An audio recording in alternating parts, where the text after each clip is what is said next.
কাউকে ঠকিয়ে নিজেকে কি খুব চালাক ভাবছেন? কাউকে ঠকিয়ে নিজেকে খুব চালাক ভাবছেন? আপনি বড় ভুল করছেন। কারণ সৃষ্টিকর্তা শুধু আপনার একার না। সৃষ্টিকর্তা শুধু আপনার একার না। যে মানুষের চোখের পানির কারণ আজ আপনি হলেন, কাল রিভেঞ্জ অফ নেচার।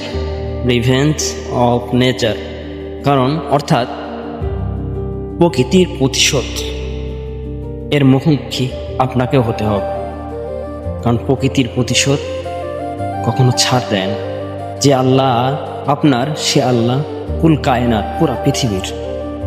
এই জন্য কাউকে ঠকানোর আগে নিজেকে ভাববেন এর পরিণাম আমার সাথেও হতে পারে। আশা করি বুঝতে পারবেন।